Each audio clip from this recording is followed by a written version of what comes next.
ಮಾರಾಟಕ್ಕೂ ಕೂಡ ಇಟ್ಟಿದ್ದೀವಿ, ಗ್ರಂಥವನ್ನು ಕೂಡ ಕೊಡ್ತಾ ಇದ್ದೀವಿ. ಹಾಗೇನೆ ನಾವು ಪ್ರೊಜೆಕ್ಟರ್ನಲ್ಲಿ ನಿರಂತರವಾಗಿ ಆ ಗ್ರಂಥದ ಬಗ್ಗೆ ಕೊಡ್ತಾ ಹೋಗ್ತೀವಿ ವಿಷಯಗಳನ್ನ. ಹಾಗೇನೆ ಅನೇಕ ಕರಪತ್ರಗಳ ರೀತಿಯಲ್ಲಿ ಮಾಡಿ ಅದರಲ್ಲಿ ಒಂದೊಂದು ಕಾವ್ಯಕ್ಕೆ ಅರ್ಥ, ಅದನ್ನ ನಾವು ಹೇಗೆ ಅರ್ಥ ಮಾಡ್ಕೋಬೇಕು ಅಂತ ಒಂದೊಂದು ಪಾಂಪ್ಲೆಟ್ ತರ ನಾವು ಮಾಡ್ತಿಟ್ಟಿದ್ದೀವಿ. ಆಕ್ಚುಲಿ ಕುಮುದೆಂದು ಬಗ್ಗೆ ನಾವು ಯಲವಳ್ಳಿಗೆ ಬಂದಾಗ ಇವರು ರಮೇಶ್ ಅವರು ಅವ್ರ ಮನೆಗೆ ನಾವು ಹೋಗಿದ್ವಿ. ಅವರಿದ್ದವರು ಇಲ್ಲಿ ಈಗಲೂ ಕೂಡ ಜನ ನೆನಿತಾರೆ, ನಮ್ಮ ಅಜ್ಜ ಒಬ್ಬ ಇದ್ದ, ಅವನು ವಿಶ್ವಕ್ಕೆ ಗುರುವಾಗಿ ಹೋದ ಅಂತ ನೆನಿತಾರೆ ಅಂತ ಹೇಳಿ ನಮಗೆ ಒಂದು ಅನೇಕ ಪ್ರದೇಶಗಳನ್ನು ತೋರಿಸಿದ್ರು ಯಲವಳ್ಳಿನಲ್ಲಿ. ಅದರಲ್ಲಿ ಕುಮುದೆಂದು ಬಾವಿ ಅಂತಾನೆ, ಈಗ ಬಾವಿ ಬತ್ತೋಗಿದೆ, ಕುಮುದೆಂದು ಬಾವಿ ಇದ್ದೇ ಬಾವಿಯಿಂದ ನೀರನ್ನ ತೆಗೆದುಕೊಂಡು ಅಭಿಷೇಕಕ್ಕೆ ಅಂತ ತೆಗೆದುಕೊಂಡು ಹೋಗ್ತಾ ಇದ್ರು. ಇಲ್ಲಿಂದನೇ ಬಾವಿ, ಅದಕ್ಕೆ ಕುಮುದೆಂದು ಬಾವಿ ಅಂತಾನೆ ಈ ಜಾಗ ಪ್ರಸಿದ್ಧ ಅಂತ ತೋರಿಸಿದ್ರು. ಹಾಗೇನೆ ಕುಮುದೆಂದು ಅವ್ರದ್ದು ಒಂದು ಖಾಲಿ ಜಾಗ ಇದೆ, ಈಗ ಒಂದು ಚೌಲ್ಟ್ರಿ ಇದೆ ಅದ್ರ ಪಕ್ಕ ಇರುವಂತಹ ಒಂದು ಖಾಲಿ ಜಾಗ, ಇಲ್ಲೇ ಕುಮುದೆಂದು ಅವರ ಒಂದು ವಾಸ್ತವ್ಯ ಇದ್ದಿದ್ದು ಅಂತ ಹೇಳಿ ಆ ಜಾಗವನ್ನು ಕೂಡ ತೋರಿಸಿದ್ರು. ಹಾಗೆ ಅನೇಕ ಒಂದು ಚಿತ್ರಗಳಿರುವಂತಹ ಕಲ್ಲುಗಳನ್ನು ಕೂಡ ತೋರಿಸಿದ್ರು. ಇಲ್ಲಿ ಜೈನ ಮುನಿಗಳು ಅನೇಕರು ಬಂದು ಹೋಗಿದ್ದಾರೆ ಅಂತ ಹೇಳೋದಕ್ಕೆ ತೋರಿಸಿದ್ರು. ಹಾಗೆ ನಾವು ಸ್ವಲ್ಪ ಮುಂದೆ ಹೋದಾಗ ಅಲ್ಲಿ ಗೋಪಿನಾಥ್ ಗುಡ್ಡವನ್ನು ಕೂಡ ನೋಡಿದ್ವಿ. ಅಲ್ಲಿ ಚೈತ್ಯಾಲಯ ಪ್ರದೇಶ ಇಲ್ಲಿ ಇತ್ತು, ದಾಶರಥಿಯ ಪುತ್ರ ರಾಮನಿಂದ ಅದು ಪ್ರತಿಷ್ಠಾಪನೆ ಆಗಿರುವಂತದ್ದು. ನಂತರ ಕುಂತಿ ಪಾಂಡವರೊಂದಿಗೆ ಬಂದು ಇಲ್ಲಿ ಜೀರ್ಣೋದ್ಧಾರ ಮಾಡಿದ್ಲು ಅಂತ ಹೇಳ್ತಾರೆ. ಅಲ್ಲಿ ಒಂದು ಗುಹೆ ಇದೆ, ಆ ಗುಹೆಗೆ ಈಗ ಡೋರ್ ಹಾಕ್ಬಿಟ್ಟಿರ್ತಾರೆ, ಬೀಗ ಹಾಕ್ಬಿಟ್ಟಿರ್ತಾರೆ. ಈ ಗುಹೆ ಒಳಗೇನೆ ಕೂತ್ಕೊಂಡು ಕುಮುದೆಂದು ಈ ಗ್ರಂಥವನ್ನ ಬರೆದಿದ್ದು ಅಂತ ಅಲ್ಲಿಯ ಜನ ಇಂದಿಗೂ ಯಾರೇ ಹೊರಗಡೆಯಿಂದ ಹೋದ್ರೂ ಕೂಡ ತೋರಿಸ್ತಾ ಇದ್ದಾರೆ. ಜೈನ ಮುನಿಗಳು ಸಾಮಾನ್ಯ ಮದುವೆಯನ್ನ ಮಾಡ್ಕೊಳ್ಳಲ್ಲ, ಬ್ರಹ್ಮಚಾರಿಗಳಾಗಿರ್ತಾರೆ. ಹಾಗಾಗಿ ವಾರಸದಾರರು ಈಗ ಇದ್ದಾರೆ ಅಂತ ಹೇಳಲಿಕ್ಕೆ ಕಷ್ಟ ಆಗತ್ತೆ. ನಂದಿ ಬೆಟ್ಟದಲ್ಲಿ ಏನು ಜೈನ ಚೈತ್ಯಗಳಿದೆ ಅಂತ ಹೇಳ್ತಾರೆ. ನಂದಿ ಬೆಟ್ಟ ಜೈನರ ಒಂದು ಪರಂಪರೆ ಸಾಕ್ಷಿ ಹಾಗಂತ ಸಾಹಿತ್ಯದಲ್ಲಿ ಸಿಕ್ಕತ್ತೆ. ನಂದಿ ಗ್ರಾಮೆ ಓರೆ ಕೋಡು ಚೂಳಿಕೋ ಪರಿಸ್ಥಿತ ಹರಿಪೀಠಸ್ಥ ಆದಿನಾಥ ಕೃಷ್ಣ ಇತ್ಯಾದಿ ಕೃಷ್ಣ ಪರ್ಯಂತ ಸೀಮಂದರ ಚೈತ್ಯಾಲಯ ಪ್ರದೇಶ ತ್ರಿಕಾಲ ಸಂಧ್ಯಾಚರಣಂ ಕರಿಷ್ಯೆ ಅಂತ ಹೇಳ್ತಾರೆ. ಈಗ ವರ್ತಮಾನ ಕಾಲದ ತೀರ್ಥಂಕರರು ವಿದೇಹ ಕ್ಷೇತ್ರದಲ್ಲಿ ಇರುವಂತವರು ಸೀಮಂದರ ತೀರ್ಥಂಕರರು ಅಂತ ಹೇಳ್ತಾರೆ. ಜೈನ ದರ್ಶನದ ಪ್ರಕಾರ ಅವರ ಒಂದು ಚೈತ್ಯಾಲಯ ನಂದಿ ಬೆಟ್ಟದಲ್ಲಿತ್ತು. ಹಾಗೆ ನೇಮಿನಾಥ ತೀರ್ಥಂಕರರು 23ನೇ ತೀರ್ಥಂಕರರು, ಅವರದ್ದು ಒಂದು 22ನೇ ತೀರ್ಥಂಕರರು, ಅವ್ರದ್ದು ಒಂದು ಅಲ್ಲಿ ಅವರ ಕುಲಕ್ಕೆ ಹೇಳುವಂಥದ್ದು ಹರಿವಂಶ ಅಂತ, ಅದರಿಂದ ಅಲ್ಲಿ ಹರಿಪೀಠ ಇತ್ತು ಅಂತ ತೋರಿಸ್ಕೊಂತಾರೆ. ಹಾಗೆ ಗ್ರಂಥದಲ್ಲಿ ನೇಮಿಜಿನೇಶನ ಸ್ತುತಿಯನ್ನು ಕೂಡ ಮಾಡಿದ್ದಾರೆ.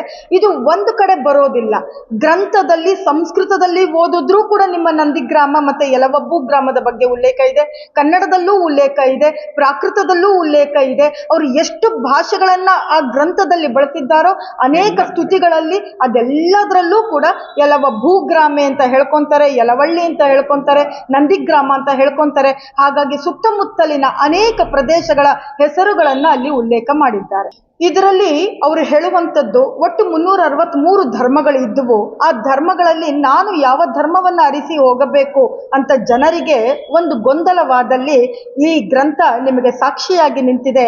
ನೀವು ಯಾವುದನ್ನೇ ನೋಡಿದರೂ ಕೂಡ ಎಲ್ಲವೂ ಒಂದೇ ಕಡೆ ಸಮಾವೇಶ ಆಗತ್ತೆ ಅನ್ನುವುದನ್ನ ಸಮಾವೇಶ ಮಾಡಿ ತೋರಿಸಿದ್ದಾರೆ.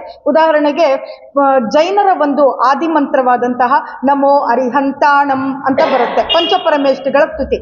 ಅದನ್ನ ವೈದಿಕರ ಒಂದು ಗಾಯತ್ರಿ ಮಂತ್ರದೊಂದಿಗೆ ಜೋಡಿಸಿದ್ದಾರೆ.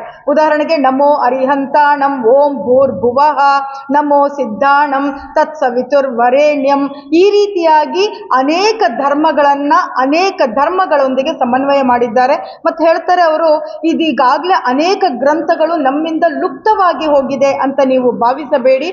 ನಿಮ್ದು ಯಾವುದೇ ಗ್ರಂಥ ಲೋಪಗೊಂಡಿದ್ದರೂ ಕೂಡ ಅದು ಈ ಗ್ರಂಥದಲ್ಲಿ ಸಮಾವೇಶವಾಗಿದೆ, ನಿಮ್ಮ ಭಾಷೆಯಲ್ಲಿ ನೀವು ತೆಗೆದುಕೊಳ್ಳಿ ಅಂತ ಅನೇಕ ಗ್ರಂಥಗಳು. ನಾನೀಗಾಗಲೇ ಸಂಸ್ಕೃತದಲ್ಲೇ ಒಟ್ಟು 150 ಗ್ರಂಥಗಳನ್ನು ತೆಗೆದಿದ್ದೇನೆ, ಹಾಗೆ ಪ್ರಾಕೃತದಲ್ಲಿ 15 ಗ್ರಂಥಗಳನ್ನು ತೆಗೆದಿದ್ದೇನೆ. ಹಾಗೆ ಕನ್ನಡದಲ್ಲಿ ಇಂತಹ ಗ್ರಂಥಗಳು ಇತ್ತ ಅನ್ನುವ ಹಾಗೆ ಅಚ್ಚರಿಯನ್ನ ಮೂಡಿಸುವ ಹಾಗೆ ಅನೇಕ ಕನ್ನಡ ಗ್ರಂಥಗಳು ನನಗೆ ಆ ಗ್ರಂಥದಿಂದ ಸಿಕ್ಕಿದೆ. ಖಂಡಿತ ಸಿಕ್ಕತ್ತೆ. ಯಾಕಂದ್ರೆ ಅನೇಕ ಧರ್ಮಗಳ ಸಮಾವೇಶವನ್ನ ಒಂದೇ ಗ್ರಂಥ ಒಂದೇ ದಾರಿನಲ್ಲಿ ಕರ್ಕೊಂಡು ಹೋಗ್ತಾ ಇರುವಂತದ್ದು ಇದಾಗಿದೆ ಗ್ರಂಥ.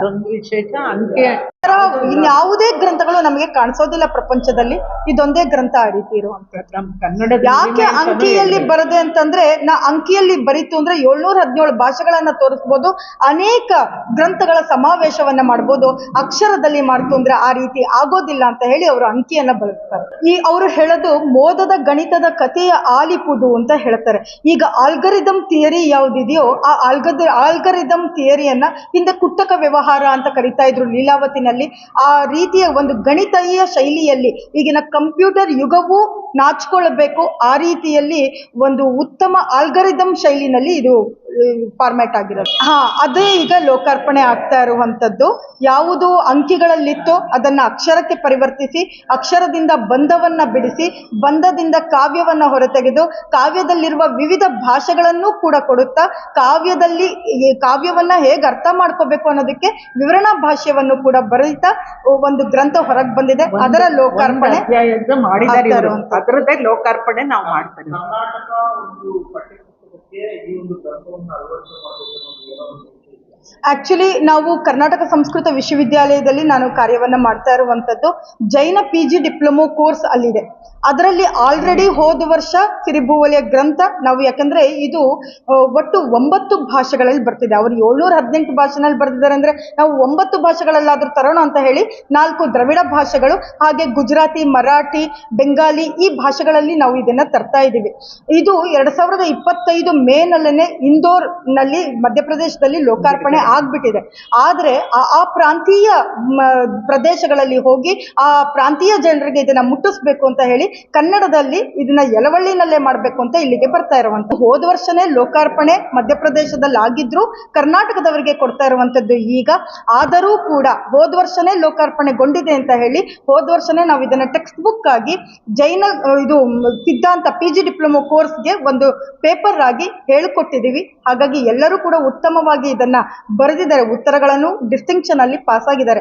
ಅದೇ ರೀತಿ ಈ ಸತಿನೂ ಕೂಡ ಕರ್ನಾಟಕ ಸಂಸ್ಕೃತ ವಿಶ್ವವಿದ್ಯಾಲಯದಿಂದ ಡಿಪ್ಲೊಮೊ ಕೋರ್ಸ್ ನಲ್ಲೂ ಕೂಡ ತ್ರಿಭೂವಲಯದ ಪ್ರಥಮ ಅಧ್ಯಾಯವನ್ನ ಒಂದು ಟೆಕ್ಸ್ಟ್ ಬುಕ್ ಪಠ್ಯಪುಸ್ತಕವಾಗಿ ಇಡ್ತಾ ಇದ್ದೀವಿ. ಇದರ ಅಧ್ಯಾಪನವನ್ನ ಮತ್ತೆ ಮಾಡಿಸ್ತಾ ಇದ್ದೀವಿ. ಇದಕ್ಕೋಸ್ಕರನೇ ಯಲವಳ್ಳಿನಲ್ಲಿ ಬಂದಿರೋದು ಸರ್. ಕರ್ನಾಟಕದ ಯಾವುದೇ ಪ್ರಾಂತ್ಯವನ್ನ ನಾವು ಗಣನೆಗೆ ತೆಗೆದುಕೊಳ್ಳದೆ ಕುಮುದೇಂದು ಇಲ್ಲಿ ಬರೆದಿದ್ದಾರೆ. ಈ ಕ್ಷೇತ್ರದಲ್ಲೇ ಇವರದ ಪರಿಚಯ ಆಗ್ಬೇಕು ಅಂತಾನೆ ಕರ್ನಾಟಕಕ್ಕೆ ಕೊಡ್ಬೇಕಾದ್ರೆ ನಾವು ಯಲವಳ್ಳಿಗೆ ಬಂದು ಅದರ ಲೋಕಾರ್ಪಣೆ ಮಾಡ್ತಾ ಇರೋದು. ಯಾವ 5 ಬಸ್ ಬೆಂಗಳೂರಿಂದ ಬರ್ತಾ ಇದೆಯೋ, ಮೈಸೂರಿಂದ ಬರ್ತಾ ಇದೆಯೋ, ಹೊಸದುರ್ಗದಿಂದ ಬರ್ತಾ ಇದೆಯೋ, ವಿವಿಧ ಕಡೆಗಳಿಂದ ಕರ್ನಾಟಕದ ವಿವಿಧ ಪ್ರದೇಶಗಳಿಂದ ಕಾರ್ಗಳಲ್ಲಿ ಬಸ್ ಮಾಡಿಕೊಂಡು ಅನೇಕರು, ಒಟ್ಟು 300ರಿಂದ 500 ಜನ ಸೇರ್ಬೋದು ಹೊರಗಡೆಯಿಂದ ಬರುವಂತವರು. ಅವರು ಅಷ್ಟು ಜನನು ಕೂಡ ನಾವು ಕೇವಲ ಯಲವಳ್ಳಿನಲ್ಲಿ ಕಾರ್ಯಕ್ರಮಕ್ಕೆ ಲೋಕಾರ್ಪಣೆಗೆ ಮಾತ್ರ ಕರೆದಿಲ್ಲ. ನಮ್ದು ಬೆಳಗ್ಗೆಯಿಂದ ಮಧ್ಯಾಹ್ನದವರೆಗೂ ಅಲ್ಲಿ ಕಾರ್ಯಕ್ರಮ ಲೋಕಾರ್ಪಣೆದು ಕಾರ್ಯಕ್ರಮ ಆಗುತ್ತೆ. ಭೋಜನ ನಂತರ ನಾವು ಅವರೆಲ್ಲರನ್ನು ಗೋಪಿನಾಥ ಗುಡ್ಡಕ್ಕೆ ಕರ್ಕೊಂಡು ಹೋಗ್ತಾ ಇದ್ದೀವಿ. ಅಲ್ಲಿರುವ ಶಾಸನವನ್ನ ತೋರಿಸ್ತಾ ಇದ್ದೀವಿ. ಹಾಗೆ ನಂದಿ ಗ್ರಾಮೆ ಓರೆಕೋಡು ಚೂಲಿಕೋ ಪರಿಸ್ಥಿತ ಹರಿಪೀಠಸ್ಥ ಅಂತ ಹೇಳಿರೋದ್ರಿಂದ ನಾವೆಲ್ಲರನ್ನು, ಎಲ್ಲ ಬಸ್ಸು ಕಾರು ಎಲ್ಲವೂ ಕೂಡ ಅಂದು ಮತ್ತೆ ನಂದಿ ಬೆಟ್ಟಕ್ಕೆ ಹೋಗಿ ನಂದಿ ಬೆಟ್ಟವನ್ನು ತೋರಿಸ್ಕೊಂಡು ಅಲ್ಲಿರುವಂತಹ ಗುಹೆಗಳನ್ನು ತೋರಿಸಿಕೊಂಡು ನಂತರ ಅಲ್ಲೇ ಉಪಹಾರವನ್ನು ಮುಗಿಸಿ ನಮ್ಮ ಪ್ರದೇಶಗಳಿಗೆ ಹೋಗ್ತೀವಿ. ಬೆಂಗಳೂರಿಗೆ ಕಾರ್ಯಾಗಾರಕ್ಕೆ ಎಲ್ಲರೂ ಮತ್ತೆ 14ಕ್ಕೆ ಸೇರ್ತಾ ಇದ್ದಾರೆ. ಸಿರಿಭೂವಲಿಯ ಅನ್ನುವಂತಹ ಗ್ರಂಥ ವಿಶ್ವದಲ್ಲೇ ತುಂಬ ಆಶ್ಚರ್ಯಕರವನ್ನು ಮಾಡಿದಂಥದ್ದು ಮತ್ತು ತುಂಬ ಸುದ್ದಿಯನ್ನು ಮಾಡಿರುವಂತಹ ಗ್ರಂಥ. ನಾವು ಅದನ್ನ ಈ ಚಿಕ್ಕಬಳ್ಳಾಪುರ ಜಿಲ್ಲೆಯಲ್ಲಿರುವಂತಹ ಯಲವಳ್ಳಿನಲ್ಲಿ ಬಂದು ಗ್ರಂಥ ಲೋಕಾರ್ಪಣೆ ಮಾಡ್ತಾ ಇದ್ದೀವಿ ಬೆಂಗಳೂರಿಂದ. ಅದು ಕರ್ನಾಟಕ ಸಂಸ್ಕೃತ ವಿಶ್ವವಿದ್ಯಾಲಯದಿಂದ ಬೆಂಗಳೂರು ಚಾಮರಾಜಪೇಟೆನಲ್ಲಿರೋದು. ಅಲ್ಲಿಂದ ಬಂದು ಇಲ್ಲಿ ಲೋಕಾರ್ಪಣೆ ಮಾಡ್ತಾ ಇದ್ದೀವಿ. ಕಾರಣ ಇಷ್ಟೇನೆ, ಬೆಂಗಳೂರಂತಹ ಮಹಾನಗರವನ್ನ ಬಿಟ್ಟು ಯಲವಳ್ಳಿಗೆ ಯಾಕೆ ಬರ್ತಾ ಇದ್ದೀವಿ ಅಂತಂದ್ರೆ, ಆ ಭೂ ವಲಯ ಎನ್ನುವಂತಹ ಹೆಸರನ್ನ ನಾವು ತಿರುಗಿಸಿ ಓದ್ತು ಅಂತಂದ್ರೆ ಯಲುವ ಭೂ ಅಂತ ಇದೆ. ಯಲುವ ಭೂ ಅಂತಂದ್ರೆ ಯಲವಳ್ಳಿ ಅಂತ ಅವ್ರು ಹೇಳ್ಕೊಂತಾರೆ. ನಾನು ಈ ಯಲವಳ್ಳಿಯವನು, ಹಾಗಾಗಿ ಈ ಗ್ರಂಥಕ್ಕೆ ನಾನು ಹಳ್ಳಿಯ ಹೆಸರನ್ನ ಇಟ್ಟಿದ್ದೇನೆ ಅಂತ ಹೇಳ್ತಾರೆ. ಹೋಗ್ಲಿ, ಗ್ರಂಥದಲ್ಲಿ ಕೊಟ್ಟಿದ್ದಾದ್ರೂ ಏನು ಅಂತ ಅಂದ್ರೆ 718 ಭಾಷೆಗಳನ್ನ ಅದರಲ್ಲಿ ಹುದುಗಿಸಿಟ್ಟಿರುವಂಥದ್ದು. ಭಾರತದ 363 ಧರ್ಮಗಳ ಸಿದ್ಧಾಂತ ಗ್ರಂಥಗಳನ್ನ ಸಮಾವೇಶ ಮಾಡಿಕೊಂಡು ಬರೆದಿರುವಂತಹ ಗ್ರಂಥ. ಆ ಗ್ರಂಥದಲ್ಲಿ ಒಟ್ಟು 6000 ಶ್ಲೋಕಗಳ ಪರಿಣಾಮ ಪರಿಮಾಣ ಇದೆ. ಅದರಲ್ಲಿ ಮೊದಲನೇ ಖಂಡ, 9 ಖಂಡಗಳಿರುವಂತಹ ಗ್ರಂಥ ಬರೆದಂಥವರು ಕುಮುದೇಂದು ಅನ್ನುವಂಥವರು ಜೈನ ಮುನಿಗಳು. ಅದರಲ್ಲಿ 9 ಖಂಡದಲ್ಲಿ ಪ್ರಥಮ ಖಂಡದಲ್ಲೇ ಒಟ್ಟು 59 ಅಧ್ಯಾಯಗಳು ಮಂಗಳ ಪಾಹುಡ ಅಂತ ಅಂದರೆ ಮಂಗಳ ಜ್ಞಾನದ ಉಡುಗೊರೆಯಾಗಿ ಅದನ್ನು ಕೊಟ್ಟಿರುವಂಥದ್ದು. ಸಾಮಾನ್ಯವಾಗಿ ಮಂಗಳ ಪಾಹುಡ ಅಂತಂದರೆ ಒಂದು 2 ಮಂಗಳ ಶ್ಲೋಕ, 4 ಮಂಗಳ ಶ್ಲೋಕ ಅಂತ ಹೇಳ್ತಾರೆ. ಇವರು 59 ಅಧ್ಯಾಯಗಳನ್ನು ಮಂಗಳ ಪಾಹುಡಗಳನ್ನಾಗಿ ಕೊಟ್ಟಿದ್ದಾರೆ. ಅದರಲ್ಲಿ ಪ್ರಥಮ ಅಧ್ಯಾಯದಲ್ಲೇ 125 ಕಾವ್ಯಗಳಿದೆ. ನಾವು ಅಷ್ಟಮಹಾ ಪ್ರಾತಿಹಾರ್ಯ ವೈಭವದಿಂದ ಅಂತ ಕನ್ನಡದಲ್ಲಿ ಕಾವ್ಯ ಹರಿದು ಬರುತ್ತೆ. ಅದು ಬರುವುದಕ್ಕೆ ಒಂದು ಕ್ರಮ ಇದೆ, ಅಂಕಿಗಳಲ್ಲಿ ಕೊಟ್ಟಿದ್ದಾರೆ. 64, 24, 28 ಈ ರೀತಿಯಾಗಿ ಗ್ರಂಥವನ್ನ ನೋಡ್ತು ಅಂದ್ರೆ ಸಮಗ್ರ ಅಂಕಿಯಲ್ಲೇ ಕಾಣಿಸುತ್ತೆ. ಅದನ್ನ 1 ಅಂದ್ರೆ ಆ, 2 ಅಂತ ಅಂದ್ರೆ ಆ, 3 ಅಂದ್ರೆ ಆ ಪ್ಲುತ ಈ ರೀತಿಯಾಗಿ ಕನ್ವರ್ಟ್ ಮಾಡಿಕೊಂಡು ಪರಿವರ್ತನೆ ಮಾಡಿಕೊಂಡು ನಂತರ ಅದನ್ನ ಚಕ್ರಬಂಧದ ಕಟ್ಟಿನೋಳ್ ಕಟ್ಟಿ ಅಂತ ಹೇಳ್ತಾರೆ. ಆ ಚಕ್ರಬಂಧದಲ್ಲಿ ಓದಿದಾಗ ಅಷ್ಟಮಹಾ ಪ್ರಾತಿಹಾರ್ಯ ವೈಭವದಿಂದ ಅನ್ನುವಂತಹ ಒಂದು ಕನ್ನಡ ಕಾವ್ಯ ಹೊರಗೆ ಬರುತ್ತೆ. ಅವ್ರು ಹೇಳ್ತಾರೆ, ನಾನು ಚಿಕ್ಕಬಳ್ಳಾಪುರದವನು, ನಾನು ಕನ್ನಡ ಅಭಿಮಾನಿ, ಹಾಗಾಗಿ ನಾನು 717 ಭಾಷೆಗಳನ್ನ ಕನ್ನಡವನ್ನ ಮೂಲವಾಗಿಟ್ಟುಕೊಂಡು ಕೊಡ್ತೇನೆ ಅಂತ ಹೇಳಿ ಅಷ್ಟಮಹಾ ಪ್ರಾತಿಹಾರ್ಯ ಅನ್ಬೇಕಾದ್ರೆ ಆ ಬರುತ್ತೆ. ಅದನ್ನ ನಾವು ಮೇಲ್ಗಡೆಯಿಂದ ಕೆಳಗಡೆ ಓದ್ಕೊಂಡು ಬಂದ್ರೆ ಅದಕ್ಕೆ ಸ್ತಂಭ ಕಾವ್ಯ ಅಂತ ಹೇಳ್ತೀವಿ. ಅದರಲ್ಲಿ ಅಟ್ಟವಿಹ ಕಮ್ಮ ವಿಯಲ ಅಂತ ತಿಲೋಯ ಪಣ್ಣತಿಯ 2ನೇ ಶತಮಾನದ ಗ್ರಂಥ ಇದೆ ಪ್ರಾಕೃತದಲ್ಲಿ, ಅದು ಕೂಡ ನಮಗೆ ಅದರಲ್ಲಿ ಸಿಕ್ಕತ್ತೆ. ಮಧ್ಯದಲ್ಲಿ ಓದ್ತು ಅಂತಂದ್ರೆ ಓಕಾರಂ ಬಿಂದು ಸಂಯುಕ್ತಂ ನಿತ್ಯಂ ಧ್ಯಾಯಂತಿ ಯೋಗಿನಃ ಅಂತ ಸಂಸ್ಕೃತ ಸಿಕ್ಕತ್ತೆ. ಈ ರೀತಿಯಾಗಿ ಅನೇಕ ತರಹದ ಭಾಷೆಗಳನ್ನ ಇವರು ಅದರಲ್ಲಿ ಸಮಾವೇಶ ಮಾಡಿ ಒಟ್ಟು 718 ಭಾಷೆಗಳು. ಅಂದು ತೀರ್ಥಂಕರರು 718 ಭಾಷೆಗಳಲ್ಲಿ ಅವರ ದಿವ್ಯ ಧ್ವನಿಯನ್ನು ಮುಟ್ಟಿಸಿದ್ರು. ನಾನು ಕನ್ನಡದವನು, ಕನ್ನಡವನ್ನು ಮೂಲವಾಗಿಟ್ಟುಕೊಂಡು ಯಲವಳ್ಳಿಯಲ್ಲಿ ಕುಳಿತುಕೊಂಡು ಈ ಗ್ರಂಥವನ್ನು ಬರಿತೇನೆ ಅಂತ ಹೇಳ್ತಾರೆ. ಹಾಗೇನೆ ಅವರು ಜ್ಞಾಪಿಸ್ಕೊಳ್ಳುವಂಥದ್ದು ಓರೇಕೂಡು ನಂದಿಗ್ರಾಮ ಓರೇಕೋಡು ಚೂಳಿಕೋಪರಿಸ್ಥಿತ ಹರಿಪೀಠಸ್ಥ ಆದಿನಾಥ ಆರಭ್ಯ ಕೃಷ್ಣ ಪರ್ಯಂತಂ ಸೀಮಂದರ ತೀರ್ಥ ಚೈತ್ಯಾಲಯ ಪ್ರದೇಶೆ ತ್ರಿಕಾಲ ಸಂಧ್ಯಾಚರಣಂ ಕರಿಷ್ಯೆ ಅಂತ ಹೇಳ್ತಾರೆ. ಇಲ್ಲೇ ನಂದಿ ಹಿಲ್ಸ್ನಲ್ಲಿ ಮುಂಚೆ ಜೈನರ ಚೈತ್ಯಾಲಯಗಳು ಇದ್ದವು, ಅನೇಕವು, ಒಂದಲ್ಲ ಎರಡಲ್ಲ ಅನೇಕ ಚೈತ್ಯಾಲಯಗಳು ಇದ್ದವು. ಅದಕ್ಕೆ ಹರಿಪೀಠ ಅಂತ ಕರೀತಾರೆ ಅಂತ ಈ ಸಾಹಿತ್ಯದಲ್ಲಿ 16ನೇ ಶತಮಾನದ ಸಾಹಿತ್ಯದಲ್ಲಿ ನಮಗೆ ಆಧಾರ ಸಿಕ್ಕತ್ತೆ.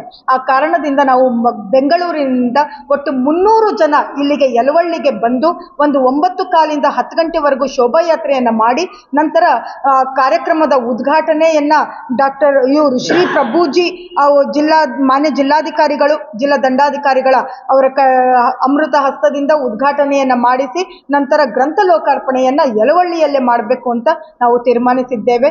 ಯಲವಳ್ಳಿಯಲ್ಲಿ ಆಗಲೇನೆ ಯುವಕರು ಕುಮುದೇಂದು ಯುವಕ ಸಂಘವನ್ನ ಮಾಡಿಕೊಂಡು ಪ್ರತಿ ವರ್ಷ ಅನೇಕ ಕಾರ್ಯಕ್ರಮಗಳನ್ನ ಮಾಡ್ತಾ ಇದ್ದಾರೆ. ಅವರೆಲ್ಲರೂ ನಮಗೆ ಸಹಕಾರವನ್ನ ಕೊಡ್ತಾ ಇದ್ದಾರೆ. ಆ ಗ್ರಂಥ ಇಷ್ಟೊಂದು ಯಾವುದು ಸುದ್ದಿಯನ್ನ ಮಾಡಿತ್ತೋ ಆ ಗ್ರಂಥ ಇದ್ದದ್ದು ನಮ್ಮ ಶ್ರೀಮತಿ ಪದ್ಮಿನಿ ಪದ್ಮರಾಜ್ ಅವರ ಮನೆಯಲ್ಲಿ ದೊಡ್ಡ ಬೆಲೆಯಲ್ಲಿ ಸಿಕ್ಕಿರುವಂತಹ ಗ್ರಂಥ.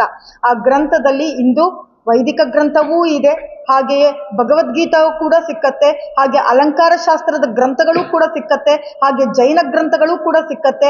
ಈ ರೀತಿ 363 ಧರ್ಮಗಳ ಸಮಾವೇಶವಿದೆ 718 ಭಾಷೆಗಳಲ್ಲಿ. ಅಂತಹ ಅದ್ಭುತ ಕೃತಿಗೆ ಪ್ರಥಮ ಅಧ್ಯಾಯಕ್ಕೆ ನಾನು ವಿವರಣಾ ಭಾಷ್ಯ ಅಂತ ಟೀಕೆಯನ್ನು ಬರೆದಿದ್ದೇನೆ.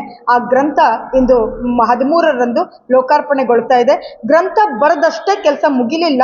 14-15 ಕರ್ನಾಟಕ ಸಂಸ್ಕೃತ ವಿಶ್ವವಿದ್ಯಾಲಯ ಚಾಮರಾಜಪೇಟೆ ಬೆಂಗಳೂರಿನಲ್ಲಿ ಅದನ್ನ ಚಕ್ರಬಂಧವನ್ನ ಹೇಗೆ ಬಿಡಿಸಬೇಕು, ಅಂಕಿಯಿಂದ ಅಕ್ಷರಕ್ಕೆ ಹೇಗೆ ಪರಿವರ್ತಿಸಬೇಕು, ಕಾವ್ಯವನ್ನ ಹೇಗೆ ಓದಬೇಕು, ವಿವಿಧ ಭಾಷೆಗಳನ್ನ ಅದರಿಂದ ಹೇಗೆ ತೆಗಿಬೇಕು ಎನ್ನುವುದರ ಎಲ್ಲದರದ್ದು ಒಂದು ತರಬೇತಿಯನ್ನ ಇಟ್ಕೊಂಡಿದ್ದೀವಿ, ಕಾರ್ಯಾಗಾರವನ್ನ ಇಟ್ಕೊಂಡಿದ್ದೀವಿ. ಆದ್ದರಿಂದ ಎಲ್ಲರೂ ಕೂಡ 13ಕ್ಕೆ ಆ ಕುಮುದೇಂದು ರಚಿತವಾದಂತಹ ಎಲ್ಲಿ ಕೂತ್ಕೊಂಡು ರಚನೆ ಮಾಡಿದ್ರು ಆ ಯಲವಬ್ಬು ಗ್ರಾಮಕ್ಕೆ ಬರಬೇಕು ಅಂತ ಈ ನನ್ನ ಕರೆ. ಹಾಗೆಯೇ ಅದನ್ನ ಓದಬೇಕು ಅಂತ ಆಸಕ್ತಿ ಇತ್ತು ಅಂದ್ರೆ, ವಿವಿಧತೆಗಳನ್ನ ನೋಡ್ಲಿಕ್ಕೆ ಆಸಕ್ತಿ ಇತ್ತು ಅಂದ್ರೆ 14-15 ಬೆಂಗಳೂರಿನಲ್ಲಿ ಚಾಮರಾಜಪೇಟೆನಲ್ಲಿ ಕಾರ್ಯಾಗಾರಕ್ಕೂ ಕೂಡ ಕರ್ನಾಟಕ ಸಂಸ್ಕೃತ ವಿಶ್ವವಿದ್ಯಾಲಯಕ್ಕೆ ಬರಬೇಕು ಅಂತ ನನ್ನ ಕರೆ ಇದಾಗಿದೆ.